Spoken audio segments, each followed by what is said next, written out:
എല്ലാവർക്കും നമസ്കാരം. പുതിയൊരു വീഡിയോയിലേക്ക് സ്വാഗതം. കേരളം ഉൾപ്പെടെയുള്ള 5 സംസ്ഥാനങ്ങളെ നിയമസഭാ തെരഞ്ഞെടുപ്പിൻ്റെ റിസൾട്ട് വന്നിട്ട് ഇന്നേക്ക് ഒരാഴ്ച തികയാറായി. എന്നിട്ടും കേരളത്തിലെ മുഖ്യമന്ത്രി ആരാണ് എന്ന ചോദ്യത്തിനുള്ള ഉത്തരം ഇതുവരെ കിട്ടിയിട്ടില്ല. ഇപ്പോൾ തമിഴ്നാടായാലും ബംഗാളായാലും അസമായാലും പുതുച്ചേരിയിലായാലും അവിടെ അതത് മുഖ്യമന്ത്രിമാർ സത്യപ്രതിജ്ഞ ചെയ്ത് അധികാരം ഏറ്റെടുത്തു. അപ്പോൾ കേരളത്തിൽ മാത്രമാണ് ഇവിടെ ഒരു ഇങ്ങനെ അനിശ്ചിതാവസ്ഥ തുടരുന്നത്. അപ്പോൾ വലിയ രീതിയിലുള്ള ചർച്ചകൾ ഇപ്പോൾ നടന്നുകൊണ്ടിരിക്കുകയാണ്.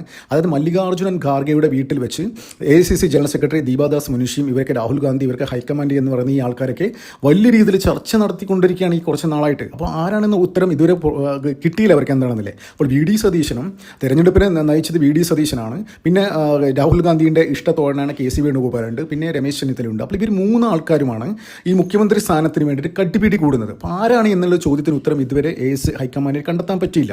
അപ്പോൾ ഇപ്പോൾ പുറത്തുവരുന്ന റിപ്പോർട്ട് പ്രകാരം അതായത് ഇവർക്ക് കടത്തിവിട്ട് KC വേണുഗോപാൽ തന്നെ മുഖ്യമന്ത്രി ആകും എന്നാണ് ഡൽഹിയിൽ നിന്ന് വരുന്ന റിപ്പോർട്ട്. അത് കാരണം എന്ന് വെച്ച് കഴിഞ്ഞാൽ ഈ ഡൽഹി മാധ്യമപ്രവർത്തകർ ഇത്തരത്തിൽ റിപ്പോർട്ട് ചെയ്യാനുള്ള പ്രധാനപ്പെട്ട കാരണം എന്താണെന്ന് വെച്ച് കഴിഞ്ഞാൽ അതായത് നമ്മൾ നോക്കുകയാണ് മധ്യപ്രദേശിൽ അവിടെ ആ ഇലക്ഷൻ നടന്ന സമയത്ത് നമ്മുടെ ജ്യോതിരാദിത്യ സിന്ധ്യയാണ് ഇലക്ഷൻ ക്യാമ്പയിൻ നയിച്ചത്. അപ്പോൾ ഇലക്ഷൻ റിസൾട്ട് വന്നതിന് ശേഷം കമൽനാഥിനെ മുഖ്യമന്ത്രിയാക്കി, ചിത്രത്തിൽ ഇല്ലാതിരുന്ന കമൽനാഥിനെ പിടിച്ച് മുഖ്യമന്ത്രിയാക്കി. ഇപ്പോൾ രാജസ്ഥാനിലോട്ട് വരികയാണെങ്കിൽ അവിടെ എല്ലാം ഇലക്ഷന് നേതൃത്വം നൽകിയത് സച്ചിൻ പൈലറ്റായിരുന്നു. പക്ഷേ സച്ചിൻ പൈലറ്റിനെ മുഖ്യമന്ത്രിയാക്കാതെ ചിത്രത്തിലേ ഇല്ലാതിരുന്ന അശോക് ഗെഹ്ലോട്ട് എന്ന പടുക്കിളവനെ പിടിച്ച് മുഖ്യമന്ത്രിയാക്കി. ഇപ്പോൾ നേരെ മറിച്ച് കർണാടകയിലേക്ക് വരുമ്പോഴും അവിടെ ശിവകുമാറാണ് അതിൻ്റെ എല്ലാ രീതിയിലും ഒരു മാസീവ് വിക്ടറി കോൺഗ്രസിന് നേടിക്കൊടുത്ത് ശിവകുമാറിൻ്റെ ഒരു സാന്നിധ്യമായിരുന്നു.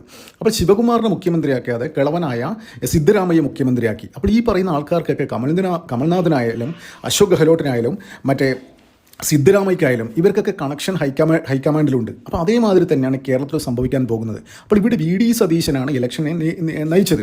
അപ്പോൾ സ്വാഭാവികമായിട്ടും അയാൾ പ്രതിപക്ഷ നേതാവാണ്, സ്വാഭാവികമായിട്ടും അയാൾ മുഖ്യമന്ത്രി ആകേണ്ടതാണ്. പക്ഷേ KC വേണുഗോപാലിനെ പൊടുന്നനെ കഴിഞ്ഞ 1-2 വർഷമായിട്ട് KC വേണുഗോപാൽ കേരളത്തിന് മുഖ്യമന്ത്രി ആകാൻ വേണ്ടിയിട്ട് ചരടുവലി നടത്തിക്കൊണ്ടിരിക്കുകയാണ്. അപ്പോൾ ഹൈക്കമാൻഡിൻ്റെ സ്വാധീനം ഉപയോഗിച്ചിട്ട് KC വേണുഗോപാലെ കേരളത്തിന് മുഖ്യമന്ത്രി ആകാൻ പോകുന്നു എന്നുള്ളൊരു ആംബിയൻസ് ഇപ്പോൾ ഉണ്ടായിട്ടുണ്ട്. അപ്പോൾ ഇന്നലെ നടന്ന ചർച്ചയിൽ തന്നെ കേരളത്തിലൊക്കെ വലിയ രീതിയിൽ ചർച്ചയും ട്രോളും ഒക്കെ ഉണ്ടായ ഒരു പിക്ചറുണ്ട്, നിങ്ങൾ ചിലപ്പോൾ കണ്ടു കാണും. അതായത് AICC ജനറൽ സെക്രട്ടറി ദീപാദാസ് മുൻഷിയും പിന്നെ VD സതീശനും KC വേണുഗോപാലും രമേശ് ചെന്നിത്തലയും ഒരു മീറ്റിംഗ് ആയിട്ട് പുറത്ത് വന്നിട്ട് ഇങ്ങനെ മാധ്യമപ്രവർത്തകരോട് സംസാരിക്കുന്ന ഒരു ഫോട്ടോ.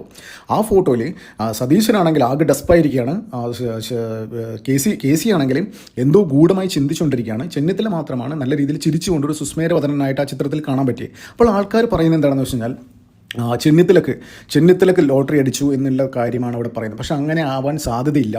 അപ്പോൾ ഇപ്പോൾ പുറത്തു വരുന്ന മറ്റൊരു കാര്യം എന്ന് വെച്ച് കഴിഞ്ഞാൽ ഹൈക്കമാൻഡ് ഒരു സൊല്യൂഷൻ എത്തിയിരിക്കുകയാണ്. KC വേണുഗോപാലിനെ മുഖ്യമന്ത്രിയാക്കുക, രമേശ് ചെന്നിത്തല ആഭ്യന്തരമന്ത്രിയാക്കുക. രമേശ് ചെന്നിത്തല എടുത്ത് പറഞ്ഞത് അടുത്ത പ്രാവശ്യം നോക്കാം എന്നാണ്. പക്ഷേ അടുത്ത പ്രാവശ്യം എത്തുമ്പോഴേ പല രീതിയിലെ ഫോർമുലകൾ തിരിഞ്ഞു വരും. അപ്പോൾ ഇപ്പോൾ കാണുന്നൊരു സപ്പോർട്ട് ചിലപ്പോൾ കിട്ടിക്കാണില്ല. അതുകൊണ്ട് ഈ വർഷം തന്നെ ആഭ്യന്തരമന്ത്രി എന്നൊരു പദവി കിട്ടിക്കഴിഞ്ഞാൽ കൊള്ളാമെന്നുള്ള ഒരു ഇതിൽ രമേശ് ചെന്നിത്തല എത്തിയെന്നാണ്. അപ്പോൾ ഇവിടെ പെട്ടിരിക്കുന്ന ആരാണ്? VD സതീശനാണ്. അപ്പോൾ ദേശീയ മാധ്യമങ്ങളിൽ സോഷ്യൽ മീഡിയയും അത്തരത്തിലുള്ള ആൾക്കാരൊക്കെ മാധ്യമപ്രവർത്തകരൊക്കെ സോഷ്യൽ മീഡിയയിൽ എഴുതി പിടിപ്പിക്കുന്നത് എന്താണെന്ന് വെച്ച് കഴിഞ്ഞാൽ ഈ VD സതീശന് ഏകദേശം 32ഓളം MLA-മാരുടെ പിന്തുണയുണ്ട്. ഈ 32ഓളം MLA-മാർ ഇൻ കേസ് തന്നെ മുഖ്യമന്ത്രി ആക്കിയില്ലെങ്കിൽ ഈ 32 പേരുമായിട്ട് പാർട്ടിയിൽ നിന്ന് പുറത്ത് വന്നിട്ട് BJP-യിൽ ചേരാൻ, BJP-യുടെ പിന്തുണ തേടാമെന്നുള്ള ഒരു കാര്യം, അത്തരത്തിലൊരു ആലോചന നടക്കുന്നുണ്ട് എന്നുള്ള ഒരു വാർത്തയാണ് ഇപ്പോൾ ദേശീയ മാധ്യമങ്ങളിലൊക്കെ പുറത്തു വന്നുകൊണ്ടിരിക്കുന്നത്. അപ്പോൾ എന്താണ് ഇതിന് പിന്നിൽ അതിന് സപ്പോർട്ടീവായിട്ടുള്ള കാര്യം എന്താണ്, ഒരു ഡാറ്റ എന്താണ്? അതായത് പല സംസ്ഥാനങ്ങളിലും അസമിൽ ഹിമന്ത ബിശ്വ ശർമ്മ, ബംഗാൾ സുവേന്ദു അധികാരി, ഇവർക്ക് മറ്റു പാർട്ടികളിൽ നിന്ന് വന്നിട്ട് പവർഫുൾ ലീഡേഴ്സ് ആയതാണ്. അത് ബേസിക്കലി അവർക്ക് ജന്മന നല്ല ക്വാളിറ്റിയിലെ ലീഡേഴ്സാണ് അവർ BJP-യുടെ കയ്യിൽ കിട്ടിയപ്പോൾ നല്ല രാജ്യം അറിയുന്ന, അതായത് വലിയ ഭാവിയിലെ പ്രധാനമന്ത്രി എന്ന തരത്തിലേക്ക് പോലും ഉയർത്തിക്കൊണ്ടുവന്നു BJP. അതാണ് BJP-യുടെ ഒരു പ്രത്യേകത. കഴിവുള്ള ആൾക്കാരെ പാർട്ടിയിൽ അവരുടെ കയ്യിൽ കിട്ടിക്കഴിഞ്ഞാൽ രാജ്യം അറിയുന്ന നേതാവ് ആക്കി അവർ മാറ്റും. അപ്പോൾ സമാനമായ ഒരു സാഹചര്യം VD സതീശന് മുന്നിൽ പെട്ടിരിക്കുകയാണ്. അതായത് ഇൻ കേസ് ഒരു 10-32 MLA-യും കൊണ്ട് VD സതീശൻ പാർട്ടിയിൽ നിന്ന് പുറത്തു വരുന്നു, BJP-യുടെ സപ്പോർട്ട് തേടുന്നു. BJPക്ക് ഒരു 30-35 MLA മതി. അവർ 32, ഇവർ 35 MLA ഉണ്ടെങ്കിൽ BJP കേരളം ഭരിക്കുന്നില്ല കാര്യത്തിൽ ഒരു സംശയമില്ല. അതായത് BJPക്ക് അറിയാം, BJP-യുടെ ബുദ്ധിരാക്ഷസന്മാരാണ് കേന്ദ്രത്തിലിരിക്കുന്നത്, അവർക്കറിയാം എങ്ങനെ കേരളം ഭരിക്കണമെന്ന്. അപ്പോൾ സുവർണ അവസരമാണ് VD സതീശന് കൈവന്നിരിക്കുന്നത്. അത് രാജ്യം അറിയുന്ന ഒരു നേതാവായി വളരണമെന്ന് VD സതീശന് ആഗ്രഹമുണ്ട് എങ്കിൽ ഈ ഒരു അവസരം നന്നായിട്ട് യൂട്ടിലൈസ് ചെയ്യുക. അതായത് ആ 32 MLA-മാരായിട്ട് BJP ചെല്ലുക, BJP ഒരു സർക്കാർ ഫോം ചെയ്യും, ബാക്കിയുള്ള കാര്യങ്ങളും ഫണ്ടും കാര്യങ്ങളൊക്കെ അവർ നോക്കിക്കൊള്ളും, ഒരു സംശയം വേണ്ട, നല്ല രീതിയിൽ അവർ ട്രീറ്റ് ചെയ്യും, രാജ്യം അറിയപ്പെടുന്ന നേതാവാക്കി മാറ്റുന്നതിൻ്റെ കാര്യത്തിൽ ഒരു സംശയമില്ല. അപ്പോൾ ഇത്തരത്തിലൊരു ചർച്ച അപ്പോൾ ദേശീയ മാധ്യമങ്ങളൊക്കെ പ്രവർത്തിക്കുന്ന മാധ്യമപ്രവർത്തകരൊക്കെ ഇപ്പം മുന്നോട്ട് വെക്കുന്നുണ്ട്. പല പോഡ്കാസ്റ്റിലേക്ക് അവരെങ്ങനെ പറഞ്ഞുകൊണ്ടിരിക്കുന്നുണ്ട്. അപ്പോൾ അതിൻ്റെ സത്യാവസ്ഥ അതിൻ്റെ എന്താണെന്ന് പുറത്തു വരുന്നില്ല. അതായത് ഇവരെ സതീശന് ഏറ്റവും കൂടുതൽ പിന്തുണക്കുന്ന ഇവിടുത്തെ ജിഹാദികളാണ്. അപ്പോൾ അങ്ങനത്തെ ഒരാൾക്കാർ എങ്ങനെ BJP-യുടെ കൂടെ പോകുമെന്നുള്ളൊരു ചോദ്യചിഹ്നം അവിടെ ഉയരുന്നുണ്ട്. അപ്പോൾ എന്ത് തന്നെയായാലും ഈ KC വേണുഗോപാൽ മുഖ്യമന്ത്രി ആകും എന്നുള്ളൊരു ഈ ധ്വനി വന്നതിന് പിന്നെയാണ് സതീശൻ ഒരു പഴം മുന്നേറുക. സതീശൻ വെറുതെ ഇരിക്കാൻ തയ്യാറില്ല. അതായത് ഞാൻ എം എൽ എ സ്ഥാനം രാജിവെക്കാം, പറവൂർ MLA സ്ഥാനം രാജിവെച്ചിട്ട് KCക്ക് വേണമെങ്കിൽ മാറിക്കൊടുക്കാം, പറവൂർ മത്സരിച്ച് വിജയിക്കട്ടെ എന്നാണ് VD സതീശൻ പറഞ്ഞത്. അത് തന്നെ വലിയൊരു ചൂണ്ടയാണ്. അതായത് KCയെ അടുത്ത രീതിയിൽ തടയിടാൻ വേണ്ടിയിട്ട്. അപ്പോൾ ഇപ്പോൾ KC തന്നെ ഉദ്ദേശിക്കുന്നത് വെച്ചാൽ ഒന്നില്ലെങ്കിൽ പേരാവൂർ മത്സരിക്കുക, അല്ലെങ്കിൽ കൽപ്പറ്റ മത്സരിക്കുക. ഈ രണ്ട് എവിടെ മത്സരിച്ച് കഴിഞ്ഞാലും KC വേണുഗോപാൽ തോൽപ്പിക്കാൻ തയ്യാറാണ് കേരളത്തിലെ കോൺഗ്രസ്സുകാർ എന്ന കാര്യത്തിൽ ഒരു സംശയമില്ല. വലിയ നാണക്കേടായിരിക്കും. മുഖ്യമന്ത്രി സ്ഥാനത്തിരിക്കുന്ന ഒരാൾ 6 മാസത്തിനുള്ളിൽ ഇതിനെ നേരിടണം. അപ്പോൾ നേരിട്ട് കഴിഞ്ഞാൽ കോൺഗ്രസ്സുകാരനെ പൊട്ടിച്ചോടുന്നില്ല കാര്യത്തിൽ ഒരു സംശയമില്ല. അപ്പോൾ അത്തരത്തിലെ കലുഷിതമായ ഒരു അന്തരീക്ഷത്തിലേക്കാണ് കാര്യങ്ങൾ പോയിക്കൊണ്ടിരിക്കുന്നത്. അപ്പോൾ VD സതീശൻ ചുമ്മാ ഇരിക്കാൻ തയ്യാറില്ല. ഇൻ കേസ് ചിലപ്പോൾ ഒരു 6 മാസം കൂടി വെയിറ്റ് ചെയ്യായിരിക്കും. അല്ലെങ്കിൽ ഈ 32 MLA 42 MLA ചിലപ്പം കോൺഗ്രസിന് പുറത്തുപോയി BJPയുടെ പിന്തുണ കൂടി ഒരു സർക്കാർ ഉണ്ടാക്കി കഴിഞ്ഞ് കഴിഞ്ഞാൽ അത് വലിയ രീതിയിലുള്ള VD സതീശൻ്റെ പൊളിറ്റിക്കൽ കരിയറിൽ അത് വലിയൊരു എന്താ പറയുക ഒരു മൈൽ സ്റ്റോൺ ആയിരിക്കും.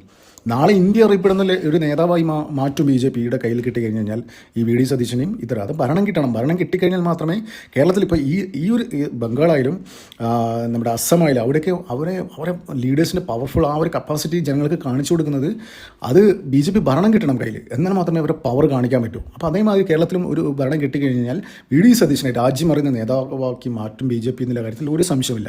അപ്പോൾ ഈ VD സതീശന് അതിന് വിലങ്ങുതടിയായിട്ട് നിൽക്കുന്നത് VD സതീശൻ്റെ ജിഹാദി ബന്ധങ്ങൾ തന്നെയാണ്. പക്ഷേ ഇത്തരത്തിലൊരു സുവർണാവസരം വരികയാണെങ്കിൽ BJPയുടെ കേന്ദ്ര നേതൃത്വം അത്തരത്തിലൊരു ഓഫർ മുന്നോട്ട് വെക്കുകയാണെങ്കിൽ വലിയ രീതിയിലുള്ളൊരു ഇത് തന്നെയായിരിക്കും കേരളത്തിൽ ഉണ്ടാകാൻ പോകുന്ന കാര്യത്തിൽ ഒരു സംശയമില്ല. അപ്പോൾ രാഹുൽ ഗാന്ധിക്കാണെങ്കിലും ഈ 3 പേരും കടിപിടി കൂടിയാണ്. അപ്പോൾ അതിനിടയിൽ ഒരു വളരെ പ്രധാനപ്പെട്ട മറ്റൊരാളും കടന്നു വന്നിരിക്കുകയാണ്. കഴിഞ്ഞ ദിവസം ശശി തരൂർ മുഖ്യമന്ത്രി സ്ഥാനത്തേക്ക് വലിയൊരു ക്ലെയിം ഉന്നയിച്ചിരിക്കുകയാണ്. അതായത് ഇവർക്ക് ഈ ഇപ്പോഴത്തെ അടികൂടുന്ന ആൾക്കാരെ മാറ്റി നിർത്തുക, ഒരു എന്താ പറയണ്ടത്, ഇവർക്ക് എല്ലാവർക്കും അംഗീകരിക്കാൻ പറ്റുന്ന, കോൺഗ്രസ്സുകാർക്ക് എല്ലാവർക്കും അംഗീകരിക്കാൻ പറ്റുന്ന ഒരു സ്ഥാനാർത്ഥിയായിട്ട് ഞാൻ മുഖ്യമന്ത്രിയാകാം എന്നുള്ള ഒരു ഓഫർ ശശി തരൂർ കോൺഗ്രസിന് മുന്നോട്ട് വെച്ചിരിക്കുകയാണ്. അപ്പോൾ അദ്ദേഹത്തിൻ്റെ ഈ സോഷ്യൽ മീഡിയ ഇതൊക്കെ ഉപയോഗിച്ചിട്ട് ആ ഒരു സ്വാധീനമൊക്കെ ഉപയോഗിച്ചിട്ട് വലിയ രീതിയിൽ ഇപ്പം ശശി തരൂറും ക്യാമ്പയിൻ ചെയ്തുകൊണ്ടിരിക്കുകയാണ്. അപ്പോൾ അതിനിടയിൽ ഈ 4 ആൾക്കാരും തല്ലുകൂടുന്നതിനിടയിൽ രാഹുൽ ഗാന്ധിയെ മുന്നോട്ട് വെച്ചൊരു ഓപ്ഷൻ എന്ന് വെച്ച് കഴിഞ്ഞാൽ എന്തുകൊണ്ട് ഇവിടെ ഒരു സ്ത്രീ വനിതാ മുഖ്യമന്ത്രി ഉണ്ടായിക്കൂടാ. അതായത് പ്രിയങ്ക ഗാന്ധിയുടെ മുഖ്യമന്ത്രിയാക്കാണെന്നുള്ള ഒരു ആഗ്രഹവും രാഹുൽ ഗാന്ധിക്കുണ്ട്. ഇവർക്കൊക്കെ മതിയായി നരേന്ദ്രമോദിയോടും BJP കേന്ദ്ര നേതൃത്വത്തോടും ഏറ്റുമുട്ടി ഇനി അധികാരം ദേശീയ രാഷ്ട്രീയത്തിൽ നിലനിൽക്കാൻ പറ്റില്ല. അവരുടെ അസ്തിത്വം തന്നെ ഇല്ലാതായിക്കൊണ്ടിരിക്കുകയാണ്. അപ്പോൾ എന്തെങ്കിലും, അതായത് ഇനിയുള്ള ശിഷ്ടകാലം എന്തെങ്കിലും ഇത്തരത്തിലുള്ള റോളുകൾ, ഇത്തരത്തിലുള്ള അധികാര സ്ഥാനങ്ങളിൽ കയറിപ്പറ്റി എന്തെങ്കിലും ഷോ ഓഫ് കാണിക്കുക എന്നുള്ള ഒരു ചിന്ത ഇത്തരത്തിലുള്ള ആൾക്കാർക്ക് വന്നിട്ടുണ്ടെങ്കിൽ അവരെ തെറ്റു പറയാൻ പറ്റില്ല കേട്ടോ. ഇനിയുള്ള കാലങ്ങളിൽ ഇതിപ്പം തന്നെ കുറച്ച് സംസ്ഥാനങ്ങൾ മാത്രമേ ഇപ്പോൾ BJPയുടെ കയ്യിൽ ഇല്ലാതുള്ളൂ. അതായത് ഒന്ന് തെലങ്കാന, ഒന്ന് കർണാടക, അങ്ങനെയുള്ള കുറച്ച് സംസ്ഥാനങ്ങൾ മാത്രമേ ഉള്ളൂ. ഇപ്പോൾ തെലങ്കാനയെ അടുത്ത ടേമിൽ പിടിക്കും, കർണാടക അടുത്ത് പിടിക്കും. കർണാടക എപ്പം പറയുമെന്ന് പറയാൻ പറ്റില്ല. ശിവകുമാർ ഇപ്പോൾ എന്താ പറയുക ഏത് നിമിഷവും ഇപ്പുറത്തോടെ ചാടാനുള്ള ഒരു തയ്യാറെടുപ്പിലാണ്. അല്ലെങ്കിൽ അടുത്ത ഇലക്ഷന് ഋഷഭ് ഷെട്ടിയെ പോലുള്ള നല്ല ഫേസിനർക്ക് BJP അവിടെ വലിയ രീതിയിലുള്ള മുന്നേറ്റം കൊയ്യുന്നില്ല കാര്യത്തിൽ ഒരു സംശയമില്ല. അപ്പോൾ കേരളത്തിൽ ഇപ്പോൾ നടന്നുകൊണ്ടിരിക്കുന്ന ഈ മുഖ്യമന്ത്രി സ്ഥാനത്തിന് വേണ്ടിയുള്ള കടിപിടിയിൽ ശരിക്കും കേരളം ദേശീയ തലത്തിൽ തന്നെ വലിയ രീതിയിൽ നാണം കെട്ടിരിക്കുകയാണ്. അപ്പോൾ നമുക്ക് കാത്തിരിക്കാം ആരാവും കേരളത്തിലെ മുഖ്യമന്ത്രിയെന്ന്. നന്ദി, നമസ്കാരം. മറ്റു വീഡിയോ കാണാം.